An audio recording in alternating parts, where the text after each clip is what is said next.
নমস্কার বন্ধুরা, আপনারা সবাই কেমন আছেন? আজকে আমাদের রেসিপি ঠাকুরবাড়ির মাংসের কোরমা। মুরগির মাংস নিয়ে নিয়েছি, তাতে দই দিয়ে দিলাম, কাশ্মীরি লঙ্কার গুঁড়ো দিলাম, ধনে বাটা দিলাম, আদা রসুনের পেস্ট দিলাম। সমস্ত উপকরণগুলো হাতের সাহায্যে খুব ভালোভাবে আমরা মেখে নেব।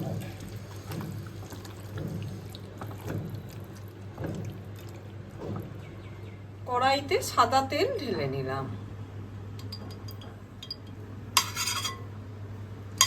ঘি দিয়ে দিচ্ছি,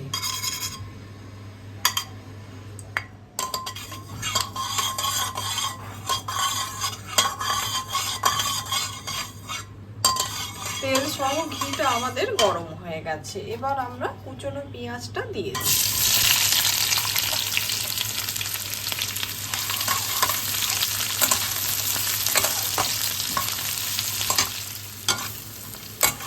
এদিকে পেঁয়াজটা আমাদের খুব ভালো করে ভাজা হয়ে গেছে। এবার এই থেকে কিছুটা পেঁয়াজ আমরা তুলে রেখে নেব।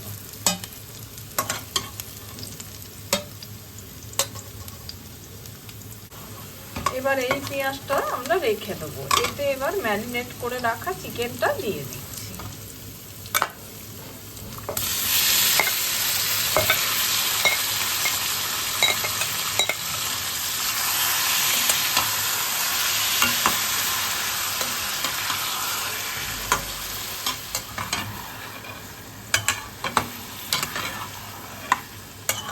রান্নাটা ধিমে আঁচে হবে।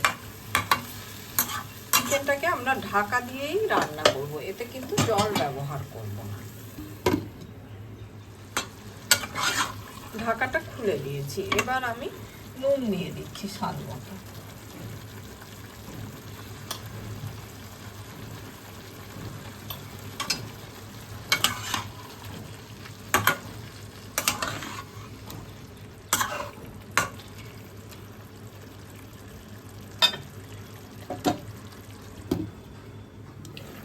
মাঝে ঢাকাটা খুলে হালকা হাতে নাড়াচাড়া করে দেব।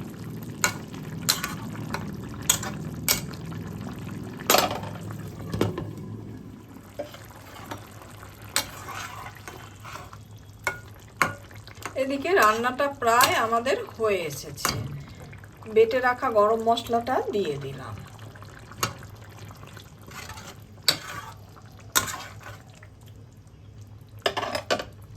আবার আমি ঢাকা দিয়ে দিচ্ছি। ঠাকুরবাড়ির রান্না মাংসের কোরমা আমার হয়ে গেছে। আমার এই রেসিপিটা যদি ভালো লাগে, লাইক, শেয়ার, কমেন্ট আর সাবস্ক্রাইব করতে ভুলবেন না আমার চ্যানেলটা। এবার আমি পরিবেশন করছি। ওপর থেকে ভেজে রাখা বেরেস্তাটা দিয়ে দিচ্ছি।